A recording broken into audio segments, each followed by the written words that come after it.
Hi, welcome to our next part of Stadium Sounds with me, Jon Shone. Now in the first two videos we looked at program mode and combination mode, and now we're going to spend some time looking at how you add your internal effects to your Stadium Sounds. Let's go back to one of our original sounds. Here we have the grand piano that I took. Here we have the grand piano that I made after tweaking it. And now we're going to add a couple of effects on that just to kind of make it a little bit thicker. So click on your program that you've saved and come down here to your effects menu. Here on your insert effects. So I've loaded up the page here, and as you can see, maybe it looks like a maze if you haven't seen something like this before, but it's just a basic single path. The sends are coming in here from your sound, and they go into your effects, into your total effects, and then out to your master volume, which you can control up and down. Now, the pianos that we've created are already big and full, and they really don't need that much doing to them. But let's just add a little bit of dynamics just to kind of give it that extra stadium sound. So here I've got a few effects that I lined up earlier on. A stereo dynamic compressor, a small reverb, a harmonic chorus, and a dynamic delay. Now we don't need all these things, but what I tend to do is just add little bits and pieces until I found it sounds good. Now I'm just going to touch a tiny little verb on there because the piano obviously, as it stands, is completely dry. Now in a big room, if you're playing an arena, a stadium, a church, you don't need a huge amount of verb. Actually, very, very little. You may want just a tiny bit for your ears, or none at all. So I tend to produce a really small amount of reverb, just so I can hear it coming out the piano. So overb is one of my favourites because it's really controllable. And I click into Master Effects there, down to the overb, and I tend to look at what I'm doing here. I've got the no pre-delay because we don't want it to kick in later on. You've got your size of your reverb and your reverb time. Okay. Now, just put the wet. The best thing to do with experimenting with multi-effects is to really just place your signal mix all the way up to wet, so you can hear what it would sound completely. That's a big sound. And also, I tend to just keep size is 100. That's the max it can go, and you can take your reverb time to 100 and just see what it sounds like. It's got a long, long decay on it. So maybe just shorten these all down a bit. So let's bring our reverb time down quite a lot. And let's bring our wet dry mix right down until we feel like it's suitable. And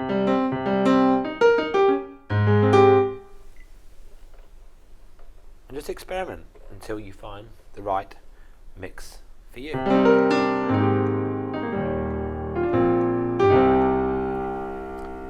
I bring the size down so it feels like a smaller room, and I just mess about until I feel like it's right. Brilliant. Now let's move on. Small bit of chorus maybe. Chorus is really good for fattening up sounds. It's one sound I use for Steal My Girl when I put the chorus all the way up. So again, I load my chorus and I go down to my total effects here, tab, open it up, and let's just hear again. Best way to experiment by turning the wet dry mix all the way up to wet.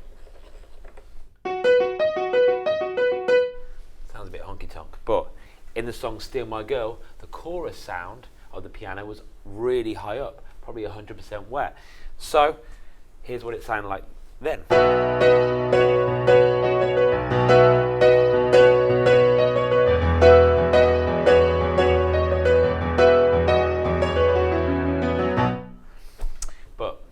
This sound, we don't want to really ruin the piano sound that we made because it was so brilliant before. So, don't blow my own trumpet there, but it was a fantastic sound. So, let's bring the wet dry bands right down again. I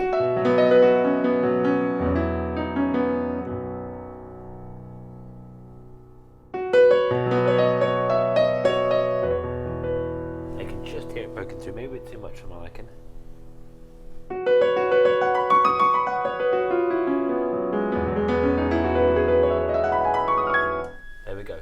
enough for me there.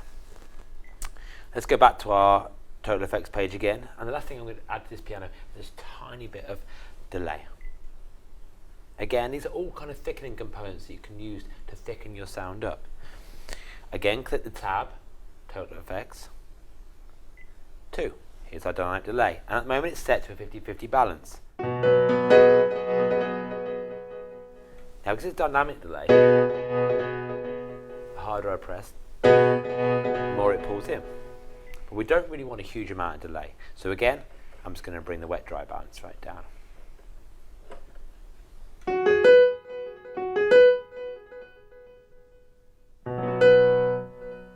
Now it might be that the feedback and the tails are too long. So here, on your feedback and the amount of time that it's delayed, I'm just going to bring that down. That's in milliseconds, so it's 45. So I'm going to half that. 225, no, 220. Oops. 220. Let's just try 220 for the moment. And let's bring the feedback down a touch. That's the amount of times the reverb repeats.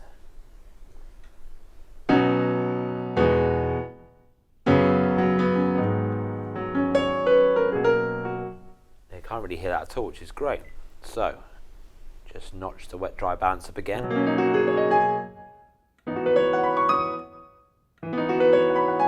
Now I like a really short feedback because it just makes it thicker.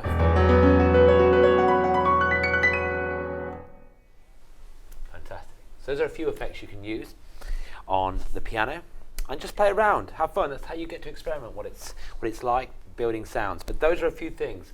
Small amount of reverb, small amount of delay with a low feedback, a bit of chorus, and you'll create a big, huge piano sound.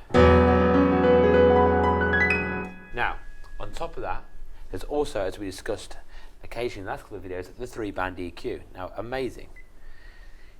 Without having to use any of my extra effects slots, we can use a 3-band EQ here. And again, I've just added a touch of low and a touch of high. And the brighter you want to make it, the more high gain you can put in.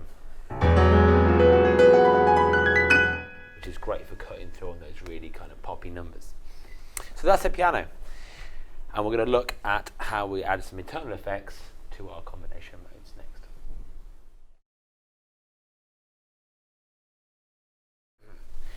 So now we're going to look at adding effects in our combination mode. Now, if we go back to that one thing sound that had that atmospheric breakdown, we took this sound, again, just a normal piano, and we turned it into this sound, didn't we?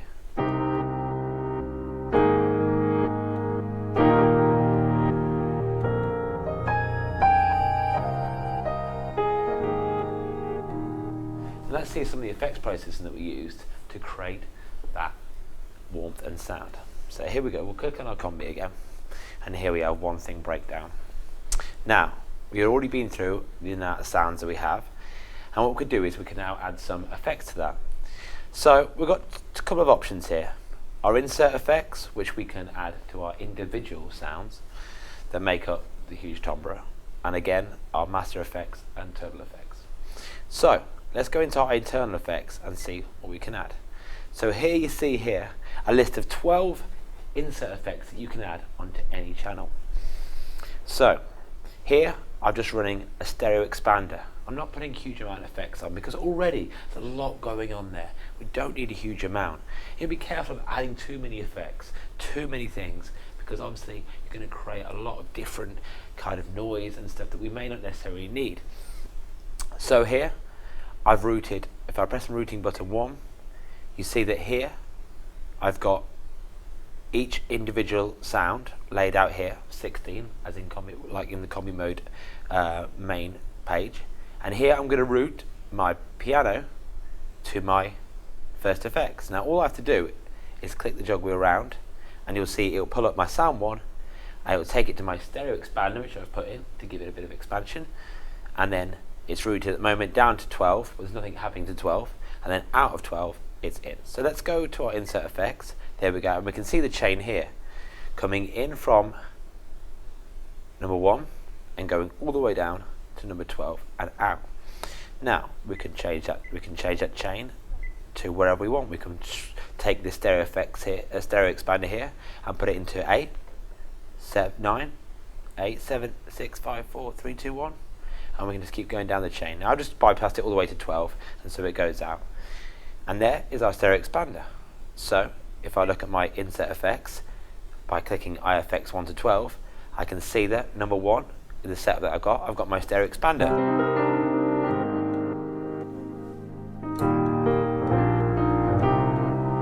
Now you can use any of these effects from the Kronos library. We can add dynamics, delays, compressors. Let's just change it to another option. Let's try a wah.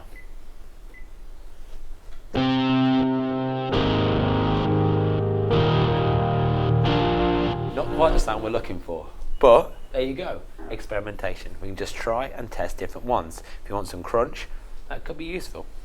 So anyway, so those are our internal effects, inset effects.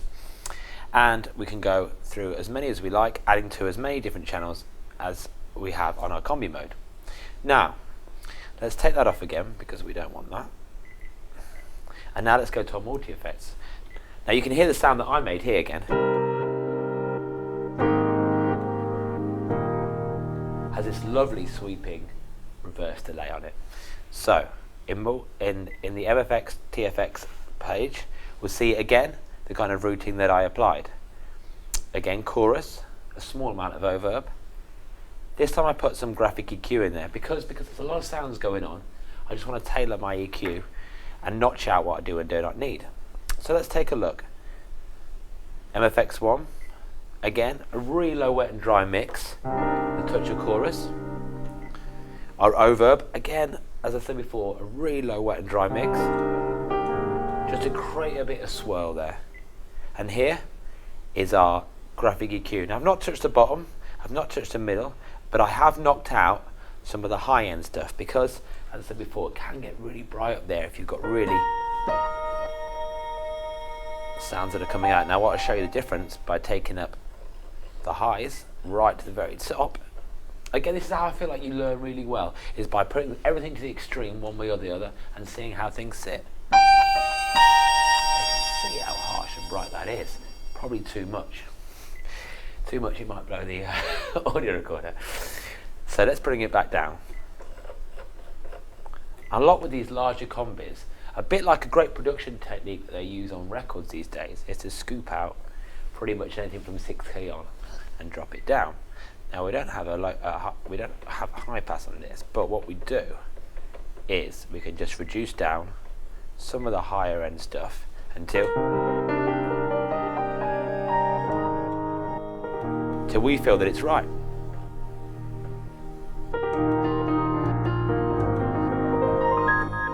Here we go. That feels about right to me. Now if the lows are too much, we can do the same again. We can just bring some of the lows of the piano down between the 500 and the 1K.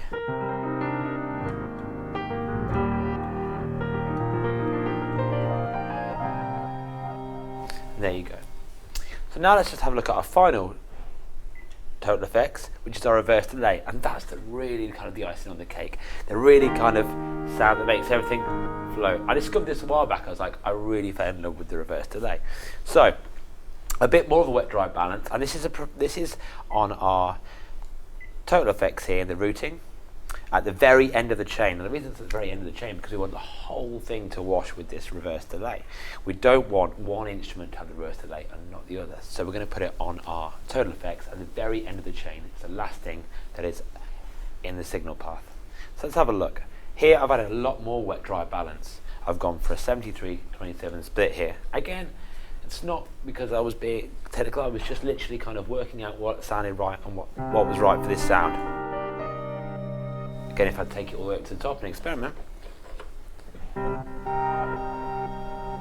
you will see that it's just really, really not working for me there. So let's bring it right down so more of the dry sound comes in. Back up a bit more.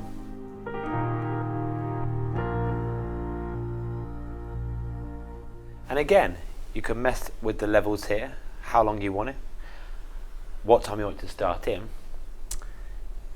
and your feedback level. So you can see that the more feedback we add, the more times around the loop will go.